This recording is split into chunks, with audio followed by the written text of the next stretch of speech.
and welcome to Data Minders. I decided to go live today just to share with some of our members on Facebook some new information with respect to how to do your modeling, how to plan for your modeling while you do your thesis.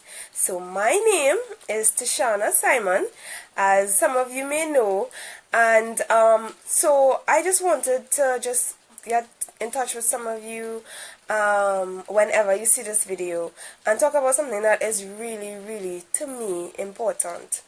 Now, some students will be misguided, and it's not their fault. The school might misdirect them in terms of the importance of the modeling and how important it is to at least plan the model and before you even or while you're even doing your literature review or your introduction. Because what happens is they write up the literature review, they write up the introduction, they write up situational analysis, they even come up with a theoretical model, they come up with other sections that could make their thesis so much better, and then they even create a questionnaire, right, and it's implemented, give it to particular respondents and get results, and then they have the challenge of actually figuring out what kind of model they should actually do.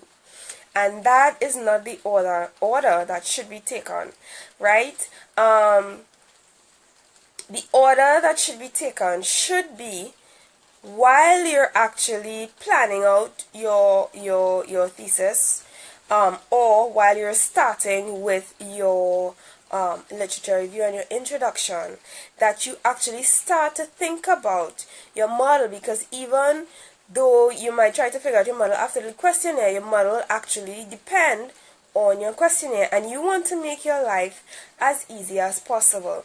Now, I've been meeting some persons who, not from their own fault as well, not because of their own fault, have got caught in that. They did not know better, and schools aren't going to tell you this, but this is from my own experience. So let's start with the order that I think should happen, at least before you even reach starting to write out on the actual document your methodology. So the first step should be, you should have your research question. Now, of course, while doing your introduction, you'd probably write out your research question. Before you even start to write your introduction, figure out your research question, right? And your research question is supposed to be an area of topic that you want to solve with respect to a particular problem.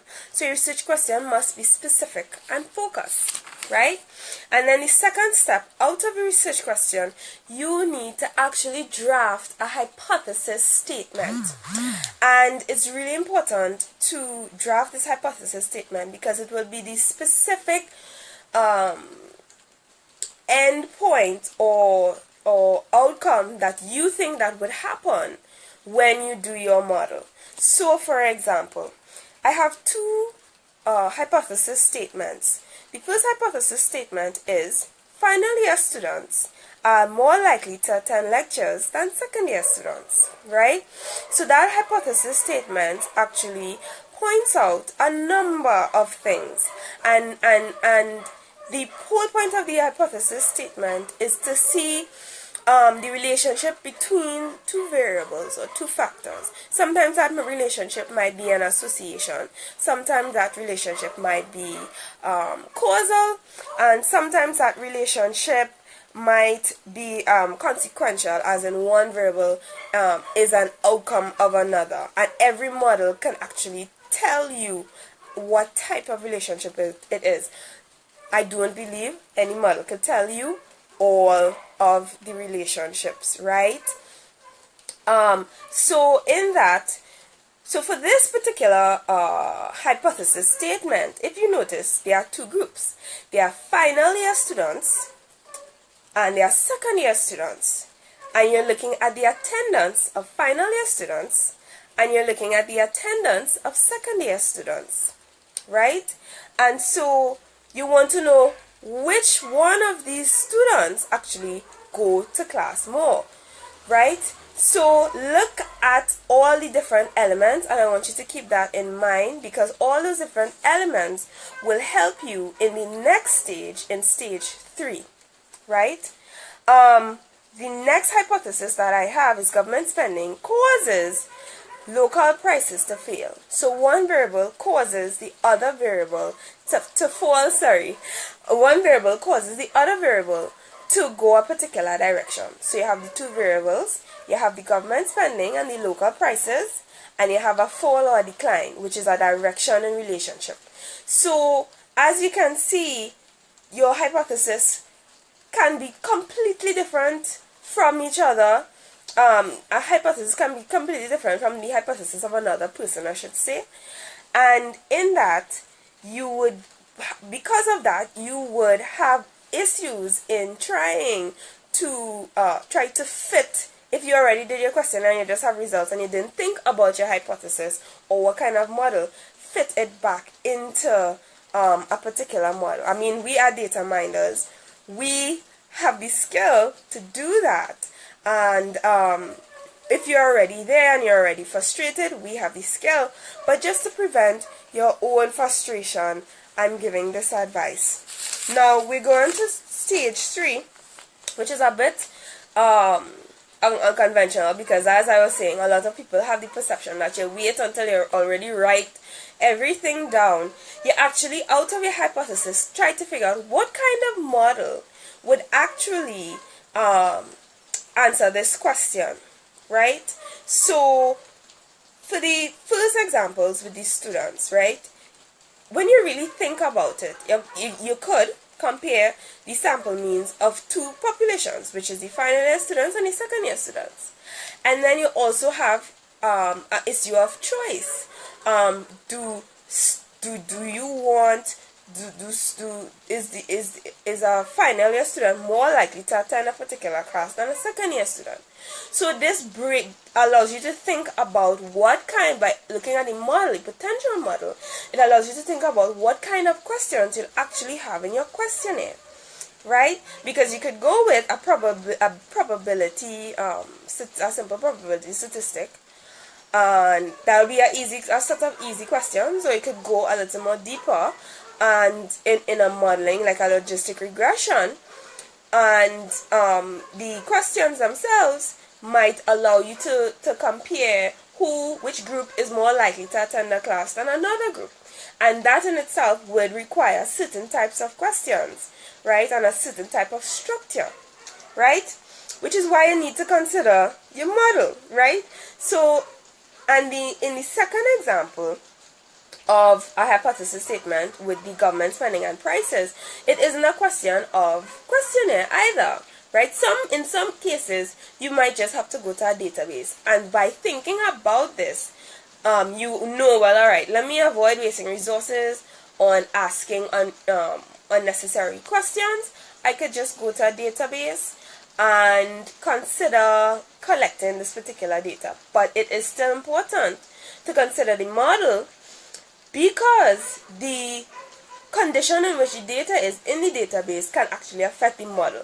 And if you know all the ins, at least try to understand all the ins and outs of the model and what to avoid and what you could fix, because your data might not come, you might not collect it in a perfect condition, you will be able to take preventative measures. So, and that will mostly come about in the stage 4, right? Stage 4 is how do you get your data, right? So as I said in the previous stage, for the first example, you have the questionnaire, but in collecting the in actually making the questionnaire, you consider what questions actually answer towards your creation of the model.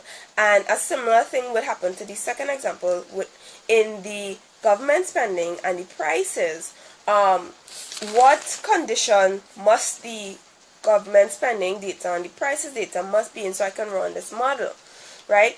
And what relationship does government spending and prices have that could cause problems? So for example, let's say you want to do a simple regression and you add some other variables in there as well with the government spending. You might have a problem of autocorrelation, right? Where one is an independent variable and one is a dependent variable and they're actually running together, right? Because price does affect is affected by your government spending. So how do you adjust for that? Do you try to do logs instead? So you look at change in prices and change in government spending. So what do you do to avoid such problems while you are collecting the data, which is why you needed to think about the model first, right? And then the last stage is you collect the data, of course, and you analyze the data to the assumptions. And so we are at the end of my life. Of course, as usual, usually I put up a post on this page for Data Minders Student Services that is really fancy, but I just decided to just go and just be as simple as possible, because I just wanted to tell you one thing, even after all of this, just one thing, and which is the point of this entire going live, is that try to create your model, figure out what your model is, make small notes, so before and during your planning or your writing of your literature review, so that when you actually do the questionnaire, when you actually administer the questionnaire, when you actually go and collect the data on whatever database, you do not have that challenge of trying to fit whatever you get into something that you do not understand. Because some people get that challenge as well. They have this data and now they have to fix a whole slew of things and try to understand new methods that in a pressured time, because they usually leave it for last, and it's not their fault because they don't know. They don't know better in school, and I guess wherever you go to school they try their best, but not